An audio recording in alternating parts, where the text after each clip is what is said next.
and welcome to another video. This time I'm back in the XK8 and having owned the car for a few months now, I thought it was time to sort of give a bit of a sort of report on how it's been and things I like and the things that I plan to either fix or change on the car. So the things I really like about this car is just its just capability to do anything you want it to do, really, whether that's long-legged cruising like motorway driving, or even when you want to have a bit of a thrash, like using this J-gate to use the locked sort of ratios to have a bit of fun. Now, one of the things I mentioned in my MG update video is that the problem with this car is that because it's quite fast, I'm not saying it's, you know, the fastest car in the world or anything, but certainly if you have a bit too much of a heavy right foot, you'll quickly find yourself doing speeds which are in excess of what's legal. That's not to say you can't have fun, but obviously you need to watch what speed you're doing. And because this place is quite a serene environment and relatively quiet, the speed that you're going isn't immediately apparent. So because it's so quiet, you could be doing way faster than you think you are, which is a definite marked difference to say the MG, where everything is very loud, the wind noise is there, whereas this, it's only really the air conditioning system which you can hear in here, and sometimes the grumble of the V8, which kind of brings me on to one of the things I'd like to change about this particular car, and that is how loud the exhaust is. Being a V8, you'd expect it to have more of a sort of V8 exhaust note and a bit of a burble at idle, but this is extremely quiet. No doubt that's intentional by Jaguar to make this more of a refined car, but I think enthusiasts would want to hear a bit more of that V8 roar. I mean, the induction is fine, but the exhaust is very quiet. I find myself doing a speed I probably shouldn't be. And you can get kits to kind of take out some of the silencers. This car has 5 silencers in the exhaust system. One big central silencer just kind of sits under here somewhere, and then 2 small ones before the exhaust hops over the rear axle, and then 2 final silencers as the kind of back boxes. Now, this is a bit of a compromised system as well, where it does hop over the rear axle because of the way it was manufactured, and it needed to be squashed to be able to hook it over, and the exhaust is squashed to about half its original diameter, which creates a bit of a bottleneck, which impedes performance and a bit of sound as well. So the kits you can get, quite cheap ones, replace these 4 rear silencers and the bits that hop over the axle with more of a straight through system. Now, I am a little bit worried about what sort of droning noise that might make, but I think as it's not a particularly expensive modification, is to give it a go and see what it's like, and that'll be a future video that I'll do later. Another thing which you might want to consider doing to this car is having a look at the orange side markers and indicators. These don't bother me particularly, but they do date the car slightly, and I'm a bit confused as to why Jaguar kept the orange side markers on the UK spec car. In North America, I think you have to have sort of side markers on the bumpers, and I think they're orange at the front and maybe red at the rear, but on the UK car they're all orange. They don't actually have any bulbs in them, they're just reflectors, and there are things that people do to them, like replace these reflectors with clear ones to give it a bit more of an updated look, but these can go sort of milky and opaque over a while, and it does then look a bit of like a tacky sort of aftermarket mod. So I'm really kind of thinking whether I should touch them at all, or even take the existing reflectors, or even buy some clear ones, cover them in primer, sand them down, paint them the correct colour of the car, and see if they kind of disappear. Obviously they'll sort of have lumps where the reflectors are, but it will look more like it's part of the bumper rather than a big orange sort of lozenge stuck to the side of it.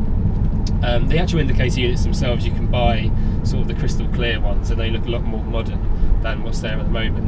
And I'm not really worried about that. You can get chromium bulbs as well to take the amber look out of the middle of them as well, like fried egg look that some people have. So I could probably do that.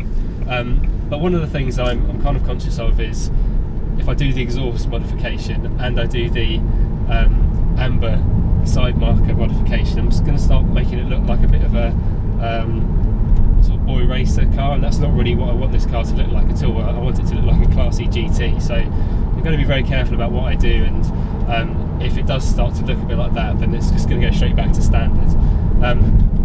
So moving on with sort of modifications, another thing which people do change on the XK8s rather than the XKRs is the front grille. So the one I've got is kind of an open aperture with two sort of teeth on the front, and this is kind of similar to kind of the XKE or E-type sort of look, I guess. But the XKRs of this period had a very nice stainless steel grille in there, and that looks very smart, and that combined with a lower number plate plinth gives it a much more sort of aggressive look at the front, and something which I quite like, so maybe we'll have a look at that. The only concern about that for me is two things. One, to fit it I think you have to remove the front bumper, which I'm a bit worried about, and obviously damaging it in the process. And the other thing is that I have the adaptive cruise control, which has a sort of sensor at the front that kind of sends out I don't know if it's radar or some ultrasonic thing or whatever, and I don't want to obscure that by the mesh grille and have it interfere with what is actually a very useful feature on the car. So they're kind of the changes which I'm planning to make. Now onto the not so good parts of the car, the bits which I will probably have to fix relatively soon. One thing which I did know when I bought the car is that the rear wheel arches had slight bubbling of the paint. It's not noticeable from sort of 10 feet away, but if you have a real sort of look at it, inspection, you can see that it's not perfect, and on the passenger side it's worse. And its reason for this is because the wheels are quite wide and they're quite big, and it throws all sorts of muck up into the wheel arches, and if it's not washed properly it just stays there and rots them out. So that's one thing I should address relatively soon. This problem can also lead to rot of the rear bumper mounting brackets. My car's been undersealed and has rear mud guards, which does help a bit with this, but probably something I should probably get inspected because I don't want to lose my rear bumper driving along. And actually rust seems to be one of the main Achilles heels of the XK8, and people sort of can't afford to fix them properly, and when you look at the cheaper end of the market, certainly rust is the biggest factor for them being there. I mean, if they've been properly maintained engine wise, then there's no real reason for them to go wrong, and if the gearbox has been serviced as well, then that's also another sort of strong part of the car that doesn't tend to break. But rust certainly is something which does put cars into that lower end of the sort of spectrum of a nice one to a rotten one. So I want to keep this one looking nice, therefore I'll address these problems early to stop it from becoming more of an issue later. Again, cosmetically, at the front of the car, because this car has done quite a lot of miles, well, not a lot of miles for its age, it's obviously 15 years old, it's done below average miles for that sort of year, so 90,000 miles, but it's got lots of little stone chips on the front, and that's just because of the age of the car. And put the foot down.